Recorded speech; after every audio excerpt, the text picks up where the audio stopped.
Today we're going to talk about the Battle of Khalkin Gol, July to August 1939.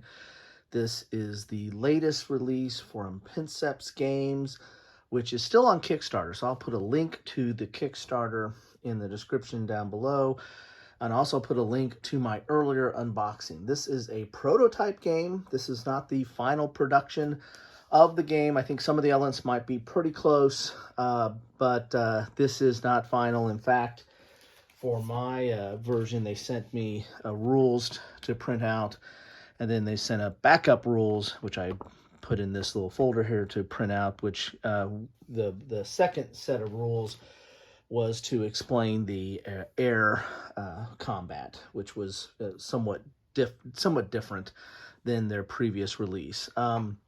The combat system is very similar to Frozen Inferno, which is a game, it was a previous release from them, which had similar components. A box like this, also coming with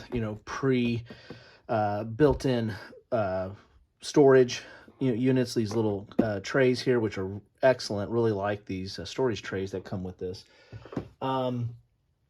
And as I said, the combat system is somewhat similar as well. So let's talk a little bit about that combat system. Get right into talking about the game as I start throwing the box around the board. As I said, this is a prototype version, so what you see on the board and what you see as far as the counters, and the board is double-sided. I'm not going to flip it over for fear of knocking everything off. Although this is kind of cleanup phase. This is somewhat how my last game of this ended up, and I'll talk a little bit about gameplay and strategy and what kind of happened here as well. However, again, this is prototype, so the maps might change. There are two sides of it. The maps are the same as far as the locations and the objectives. However, the art is different on each side of the map. But what I was talking about is the Frozen Inferno and how somewhat are some of the similarities. This is very similar to Frozen Inferno, except for some of the changes into the strategy and the objectives, of course, are different. Also, the air combat or air superiority is totally different from that. As far as the core combat system, it's all based on stacks. So you're going to have a unit is considered a stack of units. So in this scenario, or in this game, both the Japanese and the Russians started off with units that have a stack of 5 or a strength of 5. So you're going to have 5 of these. This is infantry, so you have 5 of these, and that is your strength. And when you take losses, well, you remove one, right? And you just keep removing them until you're down to nothing, and then that unit is eliminated. Now, there's also reinforcements in here, and a lot of that is this. You can see here's this political track here is kind of how you buy reinforcements, and the way you get points or money to spend, or political clout to spend, is with these checkpoints throughout the game. The red ones are the Japanese objectives and are held by the Russians at the beginning, and the white ones are the Russian objectives and are held by the Japanese at the beginning. So the combat is similar. You have these stacks, which are units, so that's your unit. I like that because it gives you a nice little visual. You have nice big counters. Again, I'm not saying that. I'm not sure if any of this is final. I imagine this is very similar to what was in Frozen Inferno, so I imagine this is probably going to be what is the final. But nice, big, thick, chunky, pre-rounded counters. Gotta love that. And it gives you a little bit of a visual and tactile feel. You kind of know exactly what the strength is by the height of the stack. And only one unit can be in a hex. There's no stacking because the stacking is your strength. So that is, and the combat, as far as movement and combat and stacking, having the units be a stack is very similar to Frozen Inferno. Also in the combat is really not that complicated. You're going to take the combat value on each of these units. You're going to have 3 basic values. You have the attack value, which is that 2 there. You have the defense value, which is 3, and you have its movement points here. The attack is basically the 2, which is the kind of combat value of that unit, plus the number in the stack. So if you start off with a full strength unit, that's 5 plus 2, that's 7. All right, so this is attack value 7, and it defends the same way. So it'd be 3 plus 5, so it'd defend at 8. So this stack would be attack at 7 and defend at 8, and that's the same for all the different units. And there's basically 3 primary combat units, and that they are the infantry, which we saw. They are tanks right there, and of course they're going to have different, usually higher movement, and then different values for attack. And then you're going to have, I guess I should say there's 4, because there's cavalry here, which has really pretty good movement, not great defense. And then you're going to have artillery. Now, artillery doesn't have very much defense, but good attack, and they also have range. So that 4 hex is that 4H there, that's its range that it can attack. And artillery is relatively important in this game. Using your artillery effectively can sway battles with that range, because that's the only ranged unit. Everything else has to be right up against the next unit. So basically, you're gonna compare, and it's unit on unit. So you can't do surround type situations. You're going to have a unit, which is a stack of units, attack another stack of units. I'm going to say put this here. That's probably going to lose. But you have one unit stack versus another unit stack, and resolve that combat. And then you know if you've got something surrounded, then you'll do multiple combats. And then you have this combats results table. Really thick board. I'll say that. I said this in my previous video, which was the unboxing video. The player aids are awesome. The Princeps Games is really good about the player aids. Very thick, nice, hardy player aids. And I'll show you some of the other stuff. But I'd go over all that in my unboxing video, which I'll put a link to down below. But so you'll look at your combat results table. And if it's like a 9 to 6, then you'll go down here. You'll roll a die, which is a 8-sided dice. And you got all kinds of different dice in here, too. You got 20-sided. You got 12-sided and the like. Add any modifiers and see what happens. And some of the results here, are it's your typical kind of combat scale of the left-hand side is the attacker, right-hand side is the defender. You get this DR as a defender retreat. You got to retreat a hex, and you can't retreat into an occupied hex or into zone of control. You've got this Nant here, which means they can't attack next offensive turn. So that's pretty good if you're, the Russians usually go first, and so if they attack, and if they can knock out, get a Nant effect on a Japanese unit, that Japanese unit's not going to be able to attack in that turn. Then if you have a number, well, that number is going to be taking some of these steps off. You're going to be pulling some of these off. So that's the core that's the core of the game, right? Is that combat system. The movement is, typical movement of, having different terrain, costing different movement factors. And you can see here you got 2 different types of terrain because, again, there's a double-sided board. This is the more fancy side, and this is the more, just solid color side of the board. But you have your different movement factors as well. So it's your basic, move, attack, and trying to capture these I think they call them checkpoints, but they're basically victory point squares or victory point areas. But they do affect in-game play because they affect your political points that you get. This track right here will go up and down based on capturing these. And that, of course, leads into what you can buy with reinforcements at the end of your turn. The other way that, so again, that's the heart of the game. As I said, a lot of these components might still be in production. I know, like the map, for example, there was some on this map, prototype version. There's a fort here, and it's supposed to be like 3 hexes, and I think the other one up there is supposed to be 3 hexes, and it doesn't show up. But I mean, that's minor stuff that you can figure out. Also, this prototype they sent is relatively complete. Go back and look at my earlier video.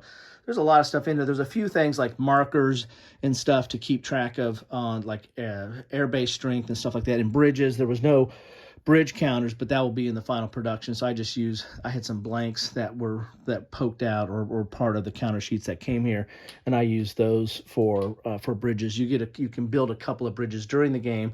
Otherwise, you can only pass during these two locations past the Khalkin Gol River in these two locations, but you can also build two bridges. This river is passable, but the Khalkin Gol is not. So being able to build those two bridges is very important, which kind of brings me to my after action on this one.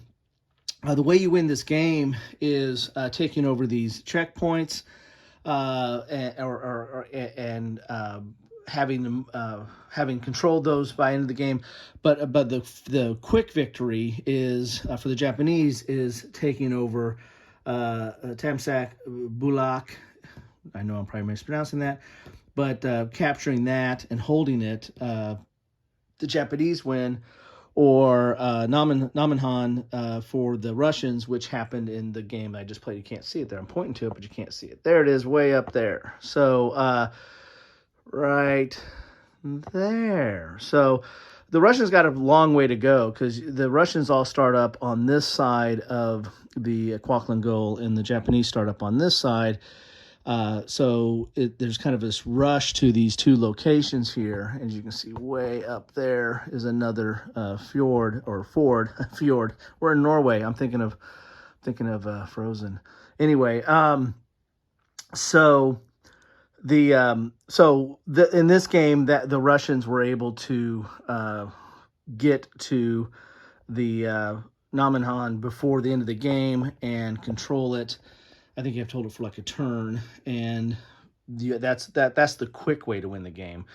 You can go for these objective points and try to play, which also affects the in-game currency, so to speak. Which that was another thing that didn't come with this. They didn't come with a currency, but there's currency in the Frozen that I just pulled out and used. But the final version of this will again be final, so it'll have all the components that you need to play the game. This is the board as far as the objectives are these checkpoints or these two key cities for each side.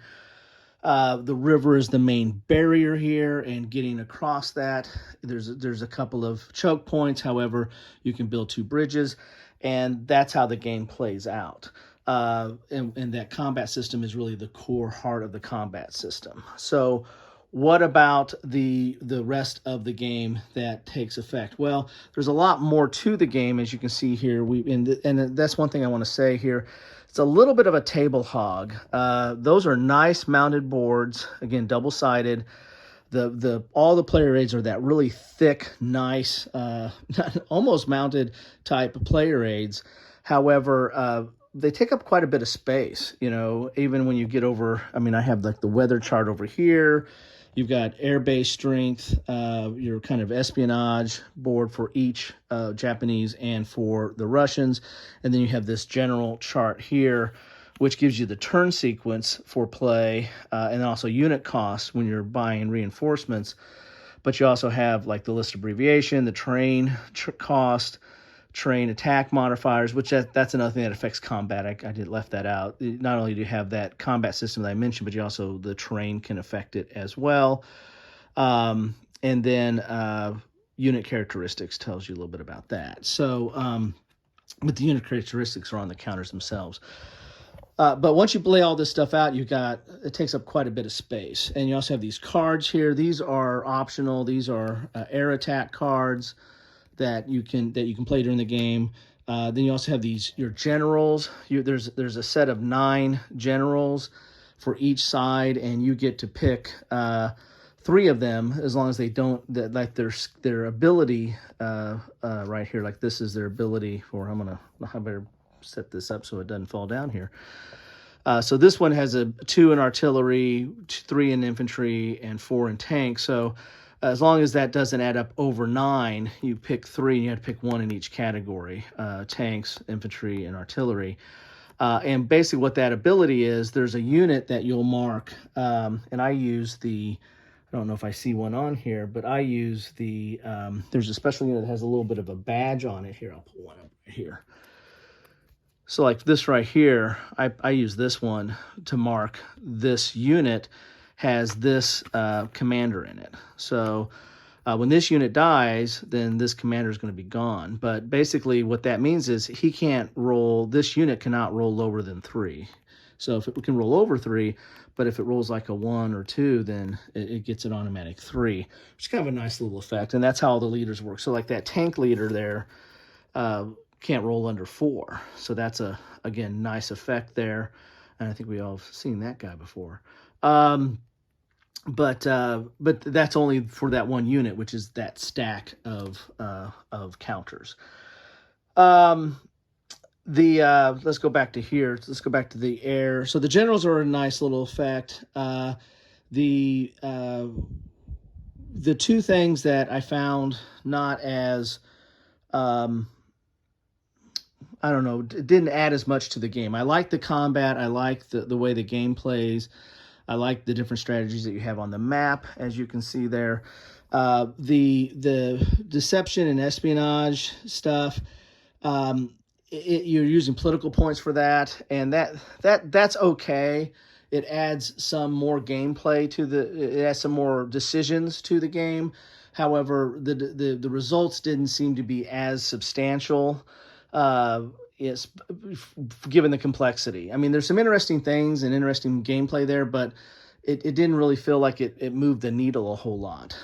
The one thing that I had a little bit more problem with was the airbase strength system.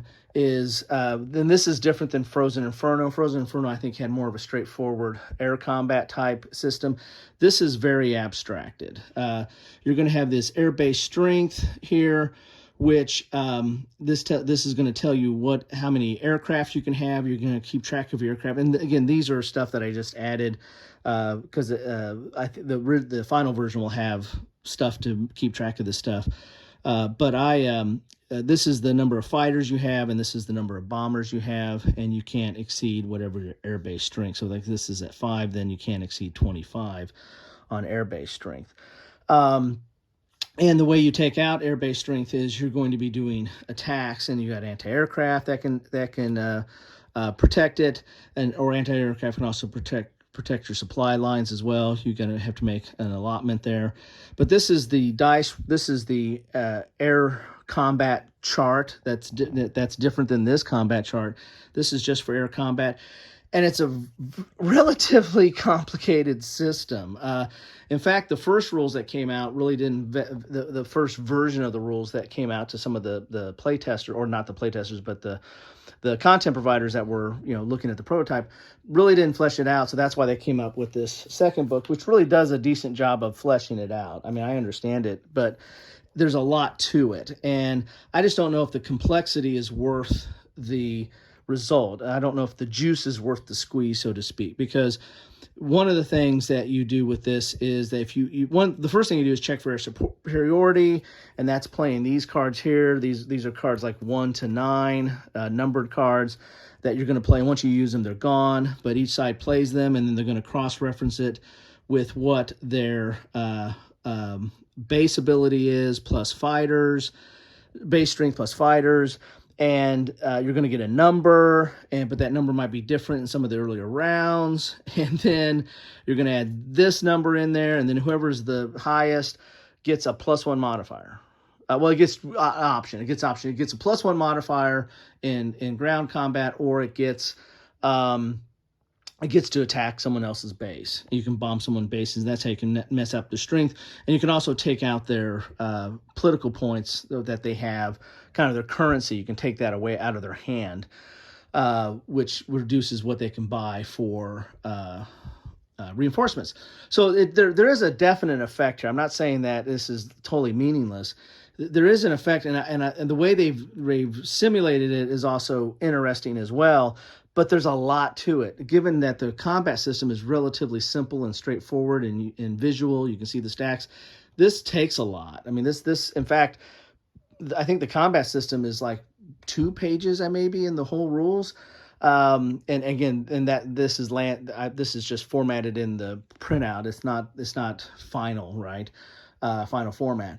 But the air rules or the air base rules or air superiority rules, well, there are several pages in here with charts. And so like we're starting here on page 8, 9, 10, 11, 12, 13, 14, 15, 16. Now you have examples in here too. 16 page. So you go to 8 to 6. So we got 8 pages, 8 to 16, 8 pages to talk about that. Where the combat itself is like a page and a half. So I mean, a little out of kilter for something that doesn't drive the game. It's an interesting system, but it doesn't drive the game. The weather chart's pretty easy to handle, but I mean, again, most of the weather is going to be clear because you got a 1 to 7 chance. But there is some stuff there, and it affects bombing, which feeds off of the off the air base and the air combat and the like. So, overall, I like the gameplay. I like the combat. I like the scenario. I like how the checkpoints, going for the checkpoints.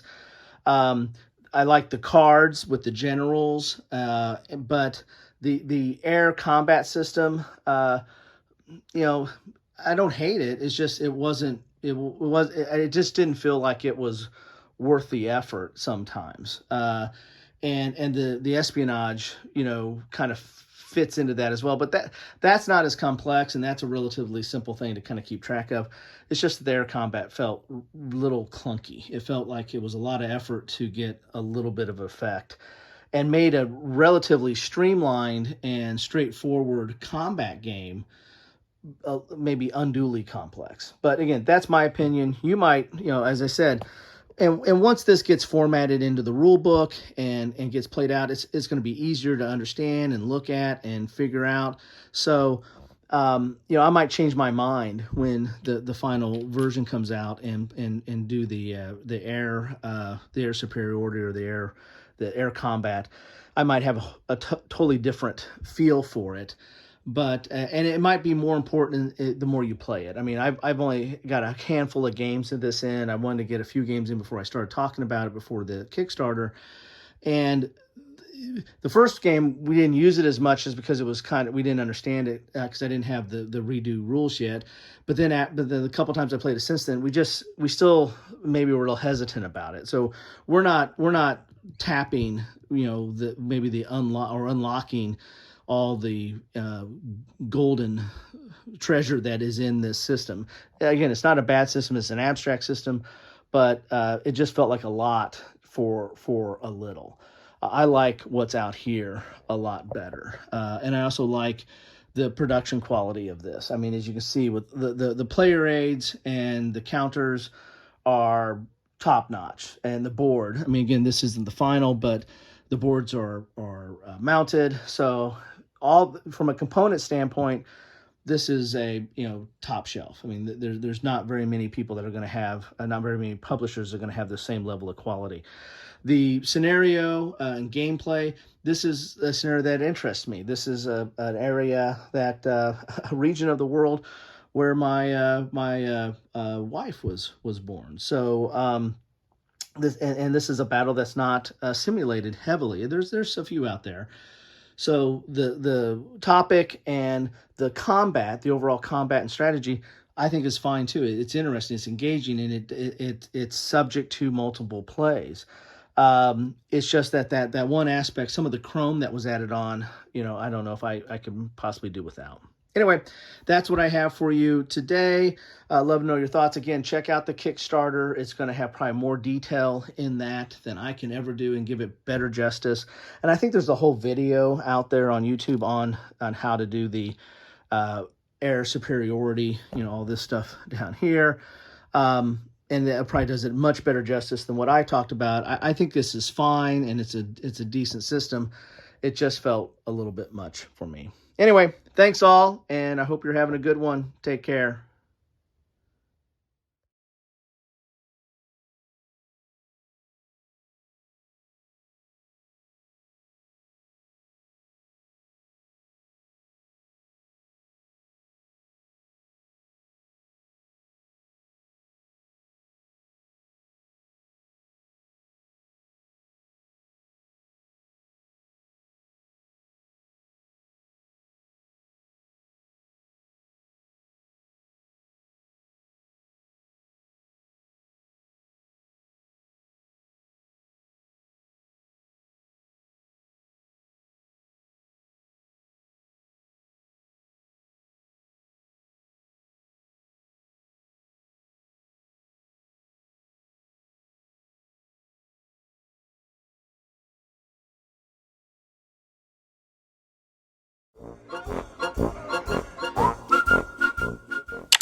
Thanks for watching.